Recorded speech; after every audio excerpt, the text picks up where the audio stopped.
Hi friends, it's Gina again. I wanted to do a part two of the topic I just was discussing, which is controlling your mind when you are in a fearful state. So there is another part of that I didn't really discuss. Probably a lot of parts I didn't really discuss, but I wanted to go over what about just controlling your mind all the time. So let's say nothing new, nothing big is occurring. You're not fearful in that you can't reach that person. They're not where they're supposed to be. What are they doing? Your mind's running a million miles a minute. What do you do when it's just the everyday in and out of coping with the way your mind processes what you're going through? So the resentments, the what ifs,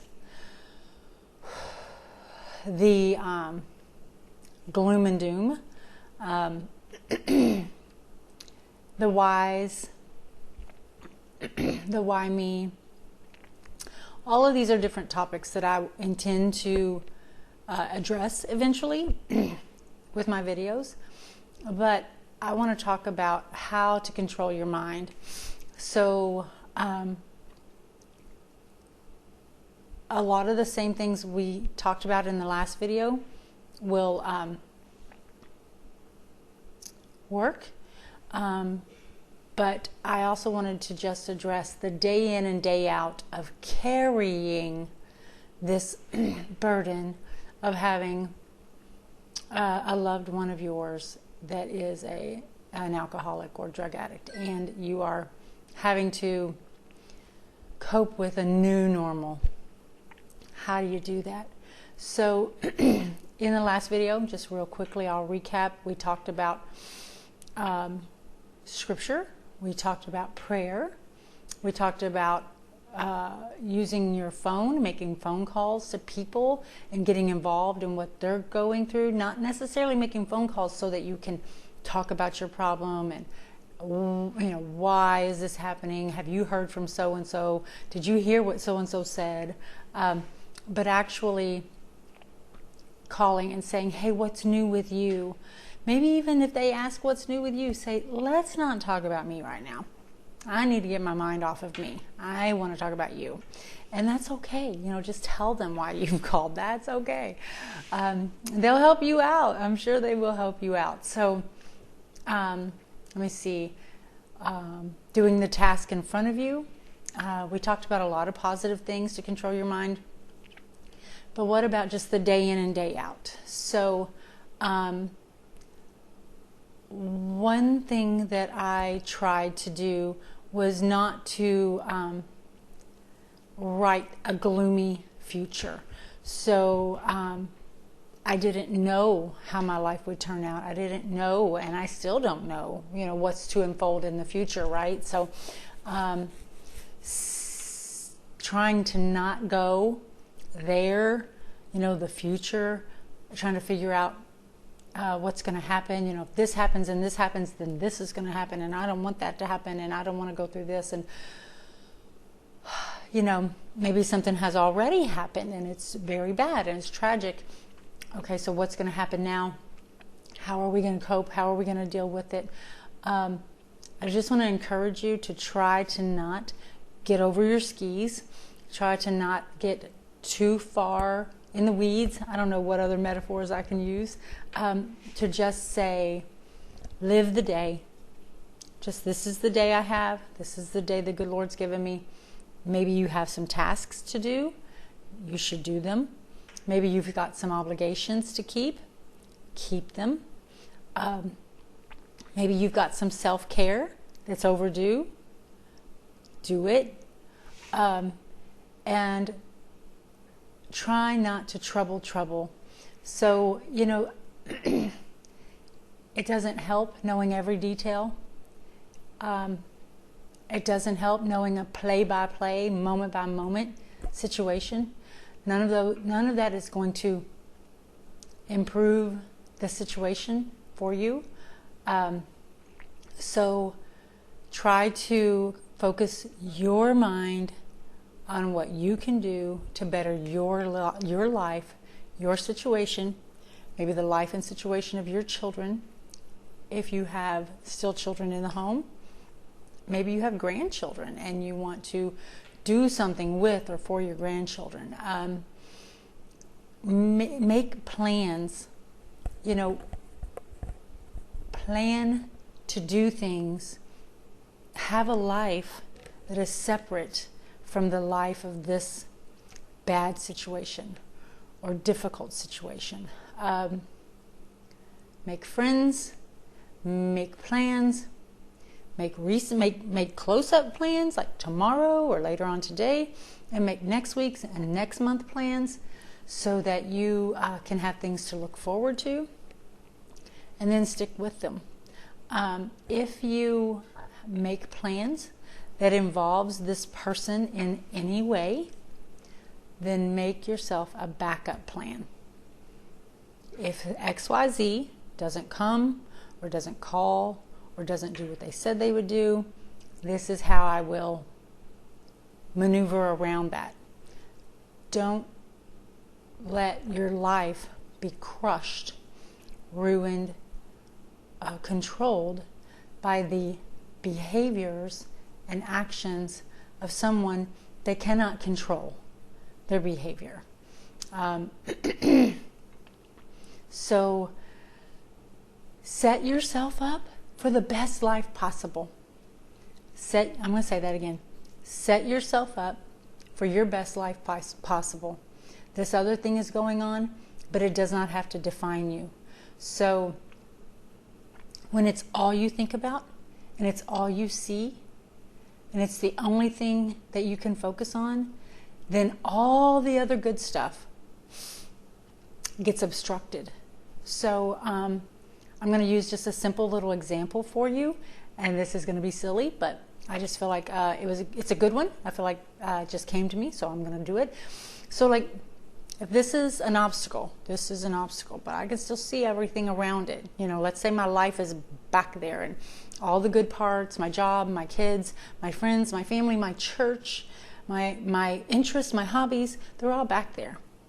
But the more that this thing is, I'm going to try to get to now I can't see anything but that thing. I can't see anything but that thing because it obstructs my view. So you want to keep it in perspective. Yes, it's painful. Yes, it's heartbreaking. Not trying to ask you to deny that it is. I am just saying to you that you probably overwhelmingly have other things that are meaningful, that bring joy, that are fulfilling, that are rewarding, that add to your life instead of detract. And those are the things during this time, sweet ones, that you need to be investing your time in. I'm not saying that you have to, never have anything to do with this other person, this situation. I'm just saying it's part of your life. You don't have to let it define your life. You just don't. There's way too much out there for you that you don't have to let it define your life. Now, I do want to say that I am not talking about if you are in an abusive relationship, if there are, if you're in a terribly, terribly controlling relationship, this is not necessarily the advice for you. You need to seek professional help. And I didn't go through that. I didn't have fear of abuse, physical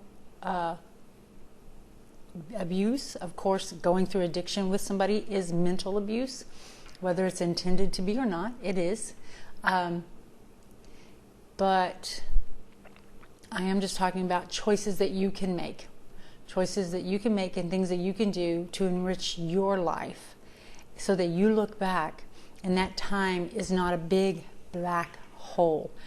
I look back over the 12-ish years of addiction, it already feels a lot like a big black hole. But I have pictures, I have memories, I have things that matter to me. I ended up on the other side with my relationships intact. You know how you do that? By investing in those relationships, by putting your time, by spending time on the couch, sipping coffee, and staying involved in the lives of your friends and your family. I know I said, and I'll say again, that there are people that distance themselves, and that's okay. A lot of it, now that we're not in addiction, now that we're in a different phase, and that is, that Rob is quadriplegic, and I stay home and take care of him, and there's a lot more stability in the home in that regard. That's a step up, a lot of that has rekindled, and that's great. But my children, my siblings, my parents, my dearest friends, my church relationships, those all stayed intact. And so I just want to encourage you, make plans that you look forward to, make plans that you enjoy, stick to them.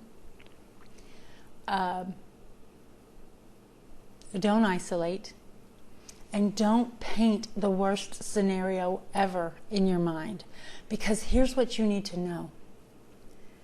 God can take anything, literally anything, and turn it for your good.